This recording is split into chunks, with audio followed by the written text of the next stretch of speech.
नमस्कार, मी स्मिता टोळे, स्मिता डेलिकेसीज मध्ये आपलं स्वागत आहे। आज आपण बघणार आहोत मायक्रोवेव्ह कुकिंग। आजकाल घरोघरी मायक्रोवेव्ह ओव्हन्स असतात, पण त्याचा पुरेपूर असा काही उपयोग होत नाही, कारण अनेक जणांना त्याचं बेसिक माहिती नसतं। तर त्याचा उपयोग पूर्ण होण्यासाठी आपल्याला काही बेसिक्स शिकायला हवे। चला तर मग आपण बघूया मायक्रोवेव्ह कुकिंगचे बेसिक्स। हे माझं 28 लिटर्सचं LGचं मायक्रोवेव्ह ओव्हन आहे आणि मी हे खूप दिवसांपासून हे ओव्हन वापरते आहे।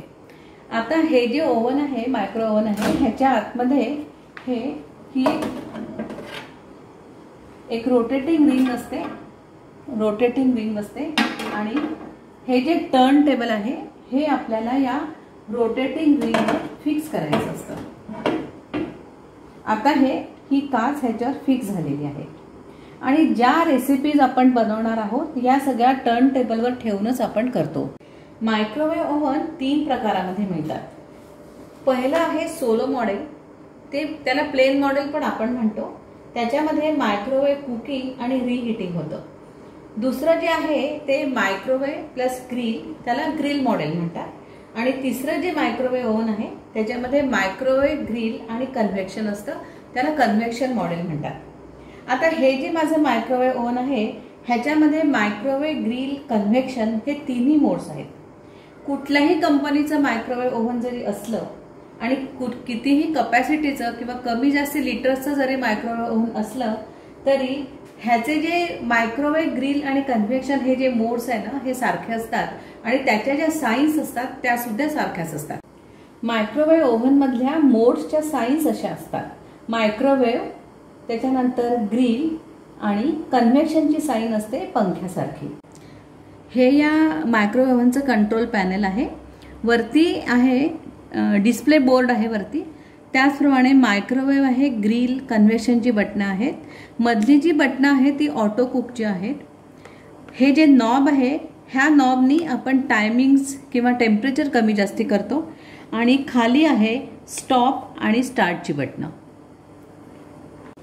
सगळ्यात पहिले आपण मायक्रोवेव्ह मोड्सचं फंक्शन बघूया।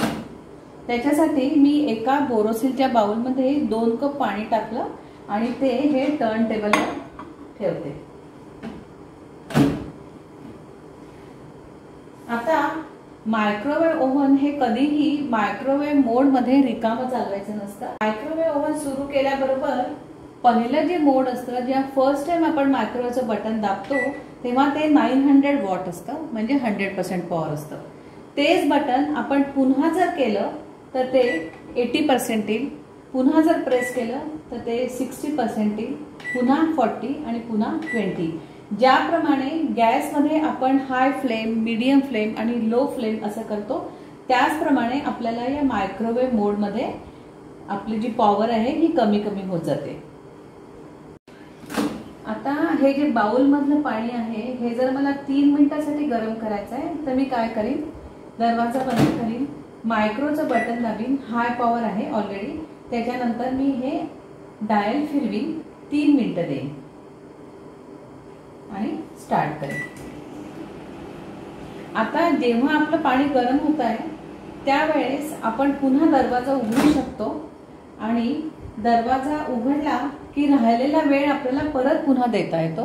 दरवाजा बंद करून आणि स्टार्टचं बटन दाबायचं। याशिवाय विशिष्ट वेळ न देता स्टार्ट बटन जर आपण दाबलं मायक्रोवेव्ह ओव्हनचं तर 30 सेकंदासाठी आपलं मायक्रोवेव्ह सुरू होतं। 30 सेकंद, पुन्हा बटन दाबलं 30 सेकंद, पुन्हा बटन दाबलं 30 सेकंद, असे 30 सेकंद आपण वाढवू शकतो। त्याचप्रमाणे हे जे टायमिंग आहे ह्या वेळेला पुन्हा आपण दरवाजा उघडू शकतो आणि दरवाजा उघडल्यावर पुन्हा जर आपण दरवाजा बंद केला तर आपले तेवढे सेकंड्स इथे राहतात आणि पुन्हा आपण स्टार्टचं बटन सुरू करू शकतो। मायक्रोवेव्ह मोडमध्ये कुठली भांडी पाहिजे हे आपण बघूया। तर ह्या मोडमध्ये मायक्रोवेव्ह प्रूफ भांडीच आपल्याला हवी असतात। अशी काही भांडी जेव्हा आपण मायक्रोवेव्ह ओव्हन विकत घेतो तेव्हा सहसा मिळतात आणि ही जी मायक्रोवेव्ह प्रूफ भांडी असतात ही प्लास्टिकची सुद्धा असतात। याशिवाय सर्वात महत्त्वाचं बोरोसिल भांडं, बोरोसिल, ट्रिओ, पायरेक्स आणि कॉर्निंगवेअर हे काचेचे जे बाउल्स आणि काचेची भांडी असतात, तर ही सुद्धा मायक्रोवेव्ह प्रूफ भांडी आपल्याला वापरता येतात. मेटलची भांडी मात्र मायक्रोवेव्ह मोडमध्ये अजिबात वापरायची नाही. ॲल्युमिनियम, स्टील वगैरे हे तुम्ही बिलकुल मायक्रोवेव्ह मोडमध्ये वापरायचं नाही. त्याचप्रमाणे मेटॅलिक जो पेंट असतो, म्हणजे साधारण आपलं कब्बशा वगैरे असतात आणि त्या कब्बशांवर जे मेटॅलिक नक्षीकाम असतं ते तर ह्याच्यामध्ये चालणार नाही, कारण त्या मेटलमुळे किंवा त्या मेटलच्या नक्षीकामामुळे स्पार्किंग व्हायची भीती असते. तर थोडक्यात काय की कुठलीही रेसिपी बनवताना मायक्रोवेव्ह मोडमध्ये पॉवर, टायमिंग आणि स्टार्ट करणं आवश्यक असतं आणि त्याचप्रमाणे प्रॉपर मायक्रोवेव्ह प्रूफ भांडी आपल्याला वापरायची आहे. ही मायक्रोवेव्ह प्रूफ काचेची भांडी आहे, ह्याच्यामध्ये बोरोसिलचीच आहे ही सगळी भांडी. त्याचप्रमाणे ही जी भांडी आहे ही प्लास्टिकची भांडी आहे, मायक्रोवेव्ह प्रूफ प्लास्टिक. आणि हे सुद्धा मायक्रोवेव्ह प्रूफ टप्परवेअरचं इडलीचं भांड आहे, हे सुद्धा मायक्रोवेव्ह मध्ये चालतं. मायक्रोवेव्ह मोडमध्ये आपण वरण, भात, भाजी, इडली, ढोकळा, त्याचप्रमाणे बटाटे, वांगे उकडू शकतो. त्याचप्रमाणे जे बदाम आहे, काजू आहे, रवा भाजणे या सुद्धा गोष्टी आपण ओव्हनमध्ये या करू शकतो. पण रवा भाजणे, बदाम, काजू, दाणे भाजणे ह्या गोष्टी मात्र काचेच्या भांड्यामध्येच आपल्याला करायचं आहे, कारण ह्या गोष्टी जर आपण प्लास्टिकमध्ये केलं तर प्लास्टिक जळू शकतं किंवा ती भांडी वाकडी तिकडे सुद्धा होऊ शकतात. त्यानंतर लाह्या फुलवणे हा सुद्धा एक प्रकार आपण ह्याच्यामध्ये करू शकतो. पापड भाजू शकतो, पॉपकॉर्न फुलवू शकतो, डिंक फुलवू शकतो, अशा अनेक गोष्टी आपण ह्याच्यामध्ये करू शकतो. आता आपण बघूया ग्रिल मोड. ग्रिल ही टॉपला असते, वरती असते आणि ग्रिलमध्ये आपल्याला हाय रॅक वापरायची असते. ग्रिल वरती असल्यामुळे आपल्याला उंच रॅक वापरायची असते, म्हणून आपण याला हाय रॅक म्हणतो. आता जेव्हा आपण ग्रिल सुरू करतो त्यावेळेस सगळ्यात पहिल्यांदी ग्रिलचं बटन दाबायचं, त्याची साईन अशी असते. त्याच्यानंतर टायमिंग द्यायचं, साधारण आता 5 मिनिटं, 5.5 मिनिटं, 6 मिनिटं दिलेत मी, आणि मग स्टार्ट करायचं.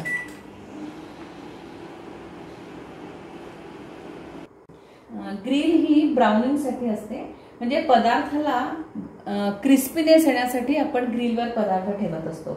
यामुळे पदार्थाच्या वरच्या बाजूलाच आपल्याला हीट लागते आणि बाजूला किंवा खालच्या भागाला नाही.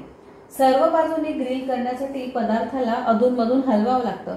म्हणजे समजा आपण ग्रिल करतो आहे तर साधारण वरचा भाग ब्राऊन झाला की आपल्याला तो पदार्थ थोड्या वेळाने उलटवावा लागतो आणि ह्याच्यामध्ये ब्राउनिंग इफेक्ट येतो. मात्र ग्रिलमध्ये पदार्थ शिजत नाही आणि ब्राउनिंग होतं, ग्रिलिंग होतं. त्याच्यात ग्रिलमध्ये हाय रॅक वापरायची. तसंच एक तवा पण आपल्याला ओव्हन बरोबर मिळतो, तो तवा आपल्याला इथे वापरायचा आहे. ॲल्युमिनियम सुद्धा आपल्याला इथे वापरता येतं. प्लास्टिक मात्र ग्रिलमध्ये अजिबात वापरायचं नाही, त्या हीटमुळे आपलं प्लास्टिक जळू शकतं. ग्रिल मोडमध्ये paneer tikka, grill vegetable, pizza आणि असे अनेक प्रकार, फॉर एक्झाम्पल समोसा आहे, कचोरी आहे, हे असे अनेक पदार्थ आपल्याला ग्रिलमध्ये करता येतात. आता बघणार आहोत आपण कन्व्हेक्शन मोड. कन्व्हेक्शन मोड हा बेकिंगसाठी असतो आणि त्याच्यामध्ये आपल्याला ठेवायची असते लो रॅक. लो रॅक आणि त्याचप्रमाणे हा तवा सुद्धा आपल्याला ह्याच्यामध्ये ठेवायचा असतो. ज्या वेळेला आपण कन्व्हेक्शनचं बटन दाबतो त्यावेळेला मायक्रोवेव्ह ओव्हन हे OTG मध्ये कन्व्हर्ट होतं, म्हणजे त्याच्यामध्ये मायक्रोवेव्ह ओव्हन राहत नाही. आता कन्व्हेक्शनचं बटन मी दाबते 180 डिग्री सेंटीग्रेड. आता हे जे नॉब आहे ह्या नॉबनी आपल्याला टेम्परेचर कमी जास्ती करता येतं. 230 डिग्रीज पर्यंत आपलं टेम्परेचर जातं आणि इकडे मायनस करायचं असेल तर 40 पर्यंत आपलं इथे टेम्परेचर जातं.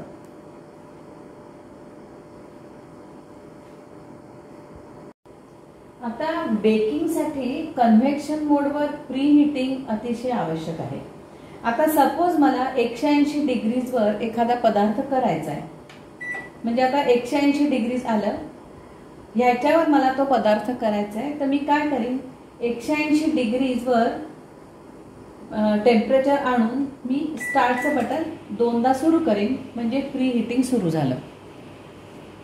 एक 5 ते 7 मिनिटांनी 180 डिग्री टेम्परेचर तयार झालं की आपली बीप वाजेल आणि नंतरच आपल्याला पदार्थ आत ठेवायचा आहे। आता माझं ओव्हन प्री हीट झालंय। आता मी काय करीन, दरवाजा उघडीन आणि जो पदार्थ मला आतमध्ये ठेवायचा आहे तो पदार्थ मी आत ठेवीन आणि ह्या पदार्थाला जेवढं टायमिंग हवंय ते टायमिंग मी इथे देईन। सपोज मला द्यायचे आहे 14 मिनिटं, तर मी 14 मिनिटं देईन आणि मग स्टार्टचं बटन एकदा दाबेन। दुसरी महत्त्वाची गोष्ट अशी की जेव्हा आपलं ओव्हन प्री हीट होतं तेव्हा आपलं ओव्हन अतिशय गरम झालेलं असतं, त्याच्यामुळे ज्या वस्तू किंवा ज्या भांडी आपण आतमध्ये ठेवतो ना त्यावेळेस हँडग्लोव्ह घालणं अतिशय महत्त्वाचं आहे। कन्व्हेक्शन मोडमध्ये पदार्थ सर्व बाजूने बेक होतो। या मोडमध्ये प्लास्टिक मात्र अजिबात वापरायचं नाही। या मोडमध्ये बिस्किट्स, केकचे प्रकार हे सगळे बेकिंग प्रोडक्ट्स आपण छान करू शकतो। आता आपण ह्याच्यामध्ये 3 मोड्स पाहिले आहे, मायक्रोवेव्ह, ग्रिल आणि convection. Microwave is for cooking, grill is for browning आणि कन्व्हेक्शन इज फॉर बेकिंग। आता ह्याशिवाय कॉम्बिनेशन मोड सुद्धा ह्याच्यामध्ये असतं, तर त्या कॉम्बिनेशन मोडमध्ये आपण करू शकतो मायक्रोवेव्ह प्लस ग्रिल आणि मायक्रोवेव्ह प्लस कन्व्हेक्शन। तर मायक्रोवेव्ह प्लस ग्रिलमध्ये मायक्रोमध्ये आपला पदार्थ शिजतो आणि ग्रिलमुळे त्याला एक प्रकारचा ब्राउनिंग इफेक्ट येतो। त्याचप्रमाणे मायक्रो प्लस कन्व्हेक्शनमध्ये मायक्रोमध्ये आपला पदार्थ शिजतो आणि कन्व्हेक्शनमध्ये बेकिंग होतं। तर ज्या वेळेला आपण ह्याची रेसिपी बनवू त्यावेळेला तुम्हाला हे जास्ती छान एक्सप्लेन होईल। याशिवाय कंट्रोल पॅनलवर ऑटो कुकची जी बटन्स आहेत ती आपण पाहिलीच आहेत। ऑटो कुकच्या रेसिपीजचं जे इंडेक्सिंग आहे ते तुम्हाला इथे मायक्रोवेव्ह ओव्हनमध्ये दिसतच आहे आपल्याला, शिवाय इथे खाली पण आहे आणि त्याचे जे डिटेल्स आहे ते मॅन्युअलमध्ये असतात, ते आपण रेसिपी बनवताना बघूया। आता आपले सर्व मोड्स बघून झालेले आहे आणि या सर्व मोड्समध्ये आपल्याला बोरोसिलची भांडी चालतात। दुसरी महत्त्वाची एक गोष्ट म्हणजे मायक्रोवेव्ह ओव्हन बरोबर आलेलं जे मॅन्युअल असतं ना ते तुम्ही नक्की जपून ठेवा, कारण ऑपरेशन्समध्ये कधी जर अडचण आली तर त्याचा खूपच उपयोग होतो। मायक्रोवेव्ह ओव्हनचे बेसिक्स आज आपण पाहिले। पुढच्या भागामध्ये आपण ह्याच्यामध्ये रेसिपीज कशा बनवतात ते बघूया। व्हिडिओ आवडला असेल तर लाईक करा, शेअर करा, कमेंट करा आणि स्मिताज डेलिकसीज या माझ्या चॅनेलला सबस्क्राईब करा।